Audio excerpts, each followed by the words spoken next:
c'est Noir et on se retrouve pour la suite des abeilles solitaires.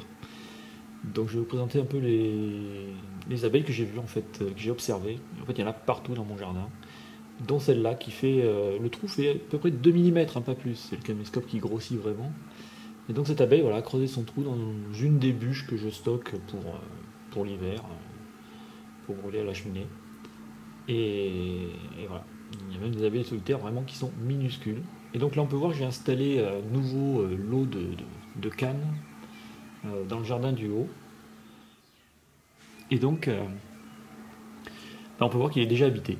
En très peu de temps, déjà une abeille qui s'est installée. Donc j'ai mis pareil, hein, des cannes de toutes les tailles pour que toutes sortes d'abeilles puissent s'installer. Et donc voilà, on voit vraiment qu'elle cherche à nicher, hein, parce qu'il suffit que j'installe un nid et ça y est, c'est déjà, j'ai déjà des locataires. Donc on peut voir une crématogaster scutellaris qui se balade. Et donc voilà, l'abeille qui fait ses petits allers-retours pour remplir la cave. Donc voilà, tout simple, tenu avec du fil de fer, protégé par le toit de l'abri.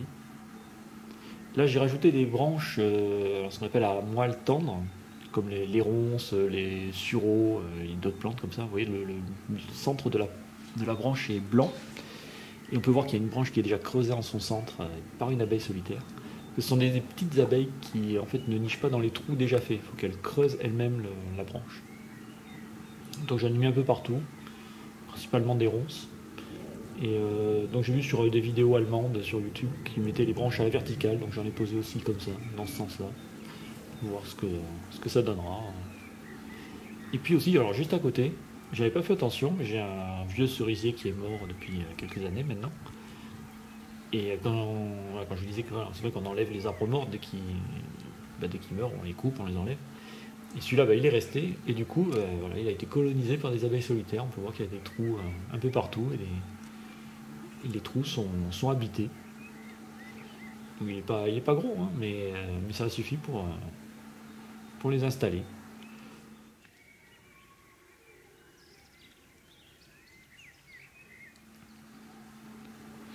Donc voilà, on peut voir qu'il y en a vraiment qui se posent un peu partout, qui prennent.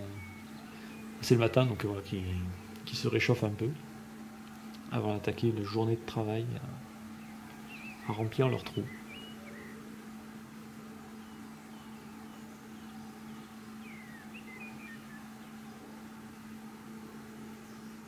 Voilà, elles sont pas farouches le matin, elles sont encore un peu endormies. Elles ne sont pas encore bien réchauffées.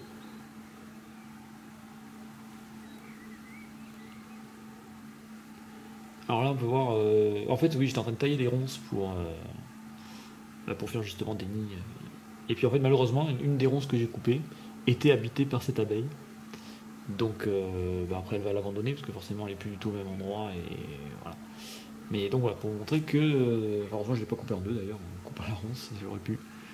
Donc là, elle n'est pas contente parce qu'elle se retrouve à l'air libre. Et donc voilà, on peut voir à quoi ressemble. Donc vous imaginez la taille de la ronce, hein, elle est vraiment pas grande. Hein. Et vous voyez la taille de l'abeille dedans, quoi. Donc voilà, celle-là elle niche vraiment que dans les moelles tendres de ronces, de sureau. Il y a plein d'autres plantes aussi que j'ai coupées, j'ai vu qui proposaient ce genre de moelles tendres.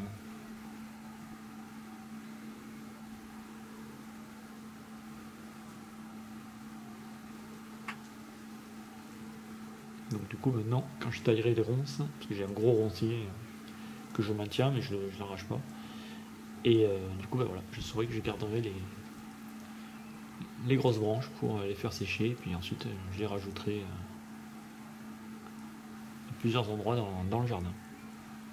Là c'est vraiment une ronce qui était vraiment posée dans l'herbe par terre, elle a réussi à la trouver quand même. J'avais fait un tas de ronces, puis l'herbe avait poussé dedans.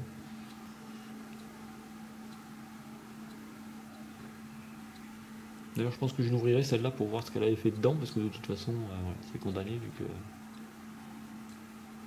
vu que voilà, après elle n'y peut retourner évidemment.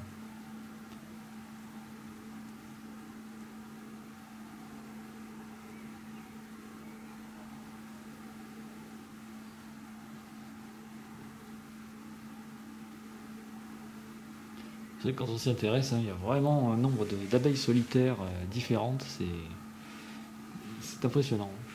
Sans parler des guêpes solitaires aussi. Et là on se retrouve, alors c'est dans mon tas de bois, vraiment un tout petit morceau de bois pourri qui pèse rien du tout. Et regardez ce qui en sort.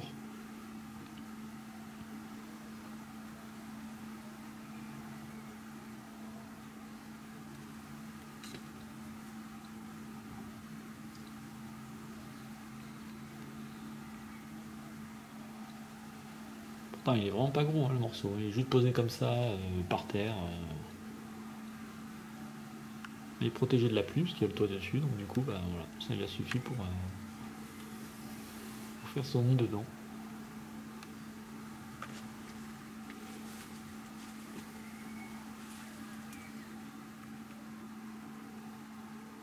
Alors là, on se retrouve dans ce qui était le potager avant que mon père faisait. Et donc voilà, il avait posé ses tuteurs pour les fruits et légumes.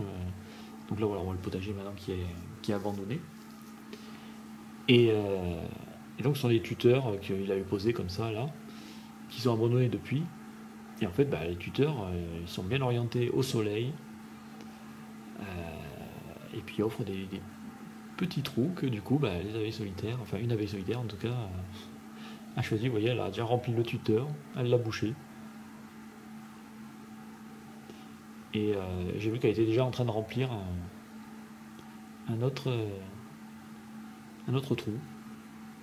Bon, et si ça continue, bah, je pense qu'elle va tous les remplir.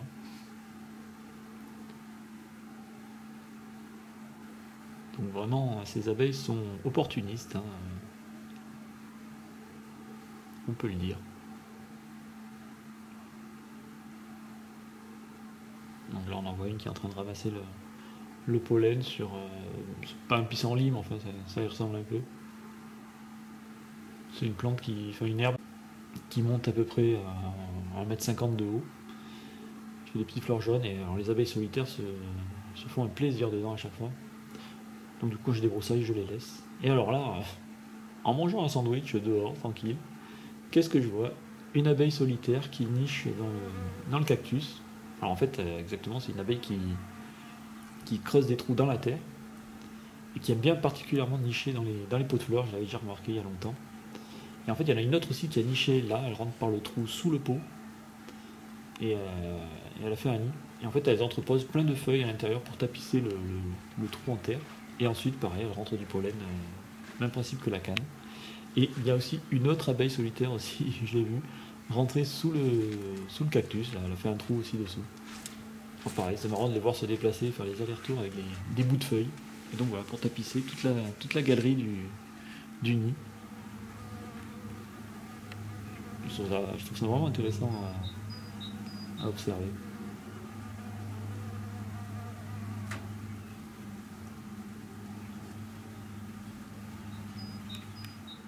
Voilà, on voit celle qui a niché sous le cactus. Elle se laisse tomber dedans. Là, on peut voir l'abeille qui a commencé enfin, qui a pas mal rempli la canne déjà, parce qu'elle s'approche petit à petit de la sortie. La canne est bientôt pleine.